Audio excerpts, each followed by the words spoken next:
नमस्कार दोस्तों। कई बार कहने में और सुनने में कुछ फ़र्क हो जाता है कि कहा कुछ और जाता है और लोग सुन कुछ और लेते हैं। जैसे आपको याद होगा कि मोदी जी ने एक बार कहा था कि भाइयों और बहनों, अगर विदेशों से ये काला धन वापस आ गया, तो आप ये समझिए कि इतना धन वापस आ जाएगा कि एक-एक व्यक्ति को 15-15 लाख रुपए तक मिल सकते हैं।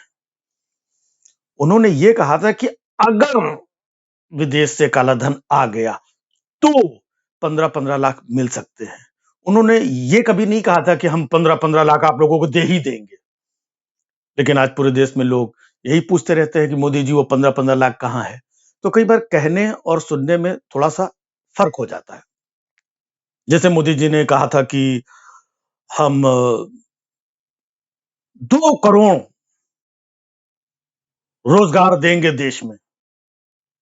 अब लोग कह रहे हैं कि लो कहा था कि 2 करोड़ रोज़गार देंगे, अब कहाँ है रोज़गार? तो भाई सुनने में कुछ फ़र्क हो गया। उन्होंने ये नहीं कहा था कि 2 करोड़ रोज़गार देंगे देश में, उन्होंने कहा था 2 लोग को रोज़गार देंगे देश में। तो ये सुनना और समझना अच्छी तरीके से ये बहुत ज़रूरी होता है। जिस तरीके से आप कई बार न्यूज़पेपर में कोई विज्ञापन देखते होंगे ना, किसी भी चीज़ का विज्ञापन, साइड में नीचे छोटा-सा लिखा रहता है, टर्म्स एंड कंडीशंस अप्लाई। हुँ, नियम व शर्तें लागू। वो इतना महीन-महीन लिखा रहता है ना, कि छापने वाले का बाप भी नहीं पढ़ सकता है उसको। ऐसे टीवी के जो विज्ञापन अगर आप लोग देखते होंगे, तो उसमें नहीं कुछ भी विज्ञापन कि आपने टर्म्स इंश्योरेंस लिया क्या? नहीं लिया? नहीं लिया तो ये आप लीजिए, आपके लिए बहुत ज़रूरी है, महँगा नहीं है ये, बहुत आसान है, सिर्फ़ ₹300 में। देखा आपने? कितनी आसानी से साफ-सुथरी तरीके से उसने अपनी बात समझाई। लेकिन एंड में आप देखो जो टर्म्स एंड कंडीशंस अप्लाई वाला कॉलम होता है ना, वो इतना फास्ट बोल के निकल जाएगा, आपको कुछ नहीं समझ में आएगा। टर्म्स एंड कंडीशंस अप्लाई, समझे आप? सेम मोदी जी का हाल है।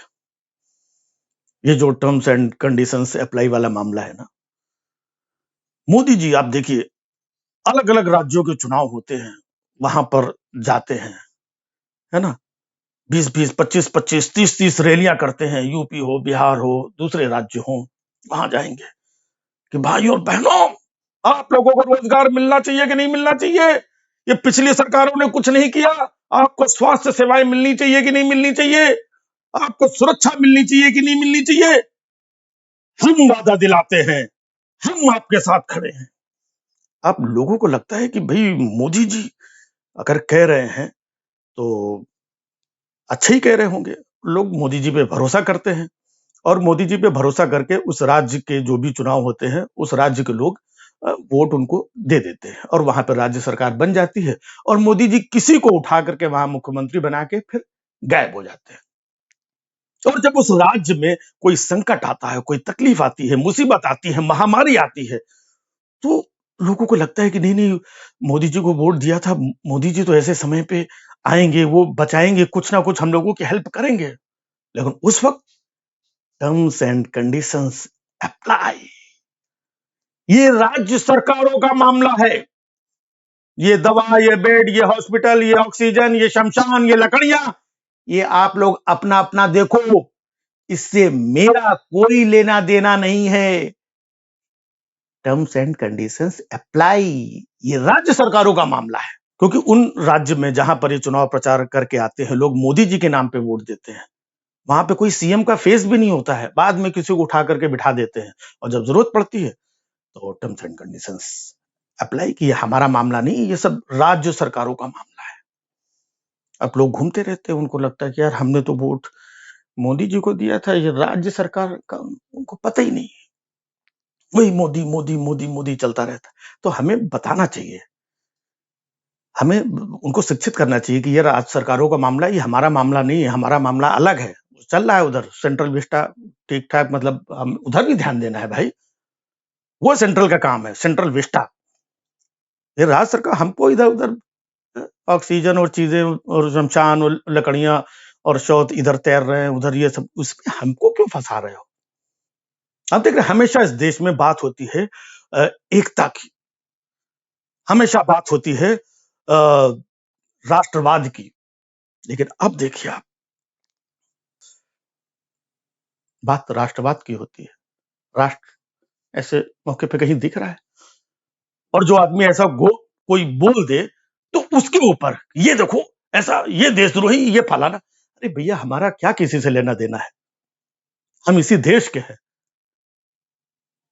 हमें अपने देश, चाहे यूपी हो, बिहार हो, महाराष्ट्र हो, दिल्ली हो, हम लोग तो पूरे देश में घूम घूम करके परफॉर्म करते थे, पूरे देश से हमें प्यार मिलता है, पूरा देश हमारा है, इसलिए हमें चिंता होती है कि ये देश एक होना चाहिए। जो राष्ट्रवाद की बातें करते थे, सब किनारे बैठे हुए हैं। राज्यवाद पे छोड़ दिया है। एक बात सुनी होगी आपने कि धूल चेहरे पे जमी थी और वो आईना साफ करते रहे। धूल चेहरे पे जमी थी और वो आईना साफ करते रहे। यही हाल हमारी सरकार का है कि सरकार आंकड़े छिपा रही है, राज्यों पे डाल रही है और अपनी इमेज चमका रही है, अपनी इमेज चमका रही है, जबकि असलियत ये है कि धूल उसके चेहरे पे लगी है।